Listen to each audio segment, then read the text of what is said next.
Conspiracy theories that Tupac faked his own death.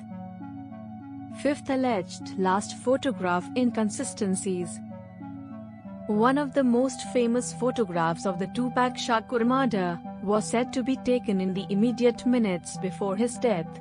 However, eagle-eyed fans and researchers quickly spotted that the date on the photograph was incorrect and appeared to have been taken on the 8th of September, the day after the shooting had taken place.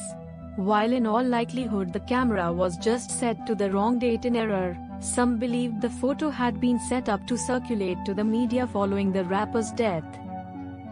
Fourth, no bulletproof vest the night he was shot. Since his shooting in New York several years earlier, Shakur had become increasingly paranoid.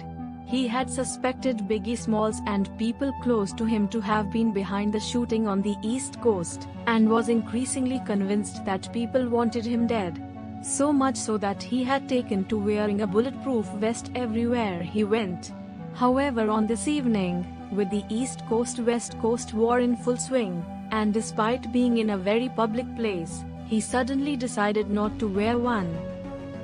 Third, the Machiavelli conspiracy. Tupac was known to be a huge fan of Italian Renaissance man Machiavelli, and was particularly enthralled by his line, "To fool your enemies, fake your death." For his last album, The Don Illuminati, The 7-Day Theory, Tupac changed his on-stage moniker to Machiavelli and, as he had done in many of his songs before, spoke of how he would fake his own death and then return to enact his vengeance on those that had wronged him. When Biggie Smalls was himself gunned down only 6 months later, conspiracy theories began to circulate that perhaps Shakur was making good on his promise. Incidentally, Smalls' death also remains unsolved. Second, Tupac is alive and well, and living in Cuba. This particular theory would be regarded as complete nonsense by even the most enthusiastic conspiracy theorists, particularly the claims that he was seen partying with Rihanna recently, were it not for the fact that the rapper does have a genuine connection to the country of Cuba. As Cuba is one of the few countries that the United States, at the time, had no access to, it is an ideal place for anyone who is looking to disappear. First, scores of new songs released after his death. Since his death, there has been a litany of new material released by the rapper.